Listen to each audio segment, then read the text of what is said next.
Hey there, wonderful writers and storytellers. Pop quiz. Can you tell the difference between these two sentences? Manny knocked on the door. Manny pounded on the door. What about these two? Anna cleaned the floors until they sparkled.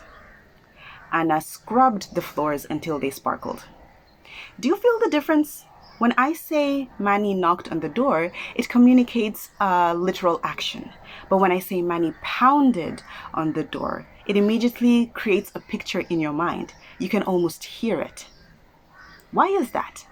It's because of the verbs used. Knocked and cleaned are what we refer to as weak verbs, whereas pounded and scrubbed we call strong verbs. And that's what we're going to talk about today. Strong verbs and their amazing ability to elevate your sentences and help you paint a vivid picture with your words. I'm Tima, and this is Tima Hiba Writes, the channel where we explore the magic of storytelling together.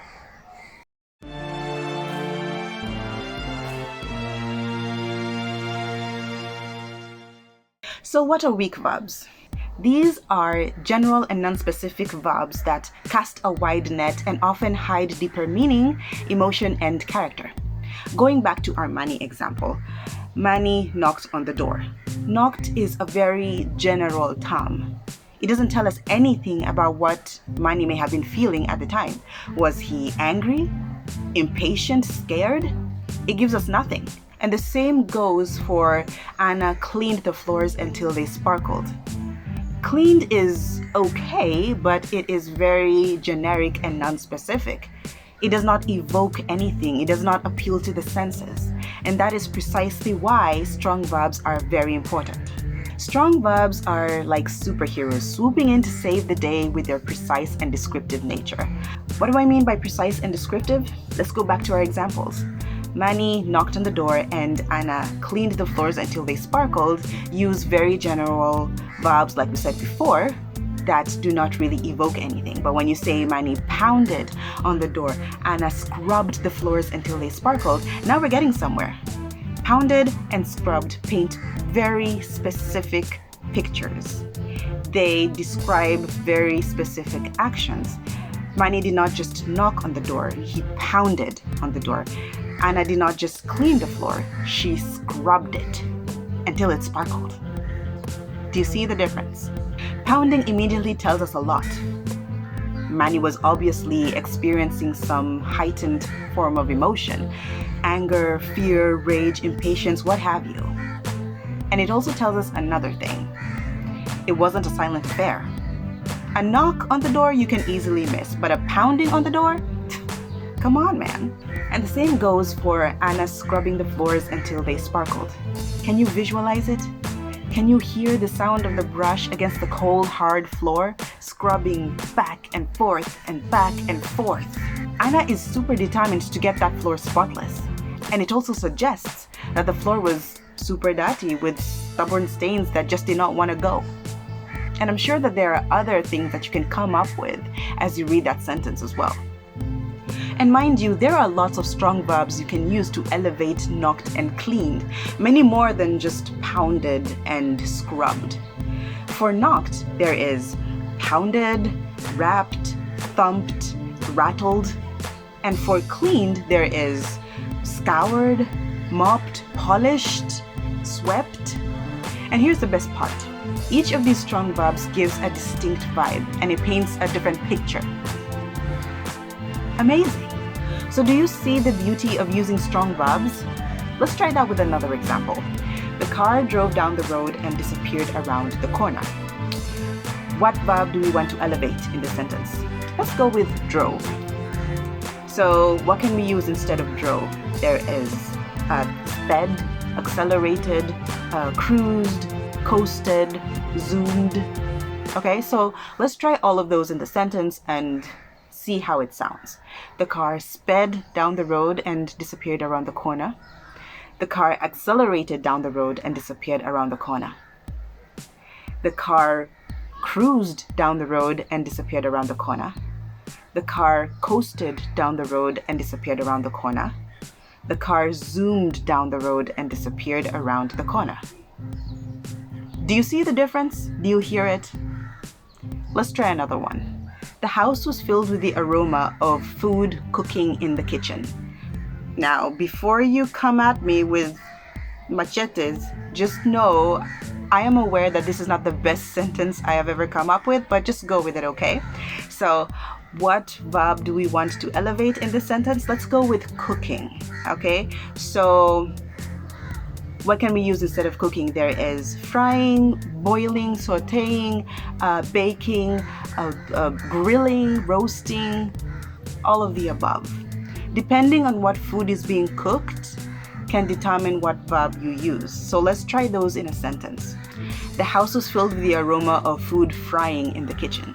The house was filled with the aroma of food boiling in the kitchen. The house was filled with the aroma of food roasting in the kitchen. Now, yes, I agree. These sentences could be a bit better, so we're going to tweak them so that they read a little less badly. Let's do this.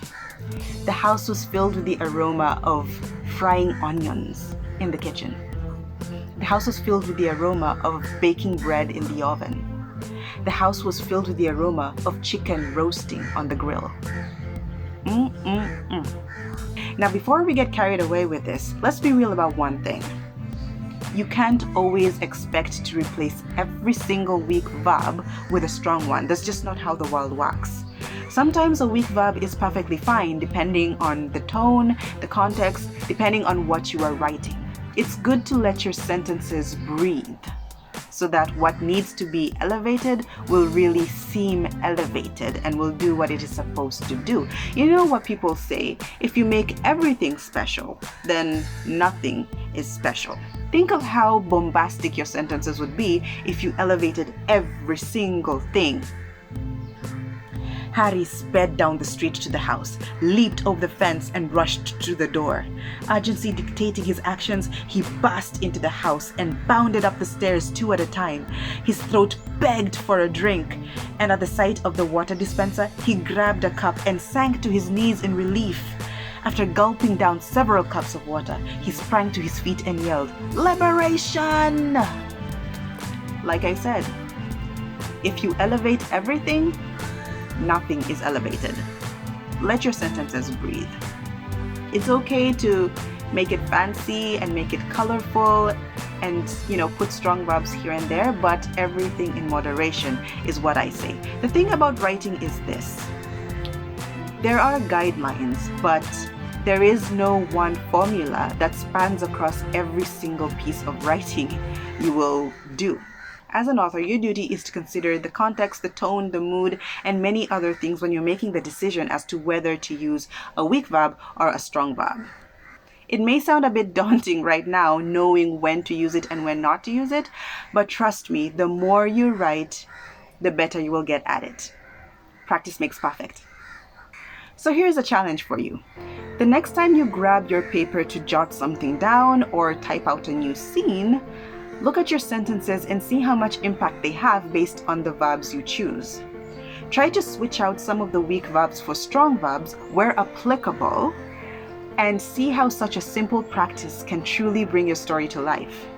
So what do you think? Are you going to try it? When you do, I'd love to hear about it. Drop a line or a paragraph in the comment section below and let me know how, through the use of strong verbs, your words have become a paintbrush. And just a quick something before we end the video. Strong verbs is one of the topics I cover in my short writing course, The Art of the Miniscene, a course designed to help you bring your story to life in vivid detail. You will find more illustrations and an exercise to help you practice those skills, something that you will definitely want to experience. So if you're interested in learning more about strong verbs, active sentences, and many other ways to elevate your writing, please click the link below and start the course today. And don't worry if you are a novice to writing, this course is perfect for beginners. You will fit right in. And speaking of fitting right in, if you want to join my email list and my Facebook group, where you will be the first to know about pretty much everything, then definitely click the links and sign up for my newsletter and join my Facebook group, the Team Ahiba Story World. Come on, we don't bite. What are you waiting for? Thank you so much for watching this video. As always, it has been a pleasure hanging out with you and talking to you about the power of strong verbs. I look forward to seeing you in the next video. But until then, keep writing, keep painting your worlds. Goodbye.